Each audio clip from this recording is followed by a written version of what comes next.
Slovakia ने Ukraine को MiG-29 देने का ऐलान किया है, जिसके बाद रूस दोनों देशों पर भड़क उठा है। रूस का ये कहना है कि यूक्रेन के आसमान में जैसे ही उनके जेट उड़ान भरेंगे, रूस उन्हें मार गिराएगा।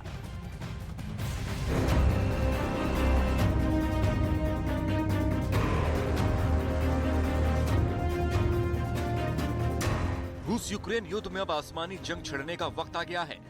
उधार के हथियारों से पुतिन के पसीने छुड़ा रहे जेलेंस्की को अब आसमानी हथियार मिलने लगे हैं, जिसकी डिमांड जेलेंस्की पुरजोर तरीके से कर रहे थे।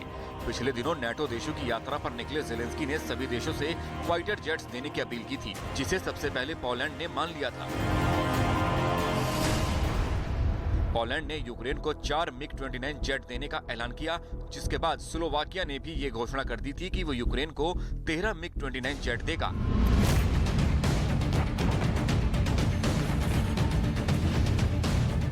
इधर पोलैंड समेत उन सभी देशों पर रूस पहले से भड़का हुआ है जो यूक्रेन को युद्ध में मदद कर रहे हैं। ऐसे सभी देश रूस के रडार पर हैं। यूक्रेन का पड़ोसी देश पोलैंड भी सिर्फ इसी वजह से बचा हुआ है कि वो नेटो देश है। अगर पोलैंड भी यूक्रेन की तरह गैर नेटो देश होता तो वो यूक्रेन की मदद करने की हिम्मत कभी नहीं करता।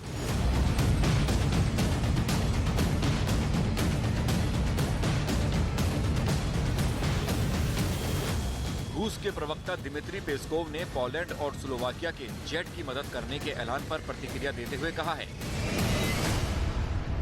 कि विमान मॉस्को के विशेष सैन्य अभियान के परिणाम को प्रभावित नहीं करेगा। वो केवल यूक्रेन और यूक्रेनी लोगों के लिए अतिरिक्त संकट लाएंगे। निश्चित रूप से विशेष सैन्य अभियान के दौरान ये सभी उपकरण नष्ट हो जाएंगे।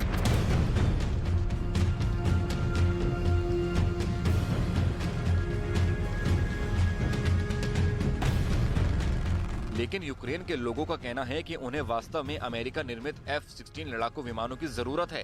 यूक्रेन के एक वरिष्ठ रक्षा सलाहकार का कहना है कि चौथी पीढ़ी के लड़ाकू विमानों में बेहतर क्षमताएं हैं।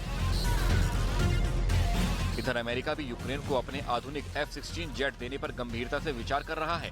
माना जा रहा है कि पोलैंड और स्लोवाकिया के ऐलान के बाद अमेरिका जल्द ही यूक्रेन को F-16 देने पर फैसला ले सकता है। हालांकि अभी तक अमेरिका यूक्रेन को F-16 देने पर टाल मटोल कर रहा था। इसके पीछे वजह यह है कि F-16 जैसे आधुनिक जेट को उड़ाने के लिए काफी लंबे वक्त तक प्रशिक्षण की जरूरत होती है। इसलिए अमेरिका ये तय नहीं कर पा रहा है कि यूक्रेन को F-16 जेट दिया जाए या नहीं।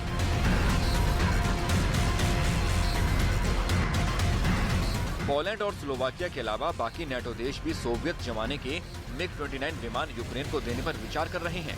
करीब 1 साल पहले जब युद्ध शुरू हुआ था, तब यूक्रेन के पास 120 MiG-29 और Su-27 लड़ाकू विमान मौजूद थे। 1 साल के युद्ध के दरमियान यूक्रेन के बहुत सारे जेट्स खराब हो गए। इसलिए अब यूक्रेन चाहता है कि मित्र देश उसे फाइटर जेट्स दे दें ताकि वो रूस को सीमा के बाहर धकेल सके।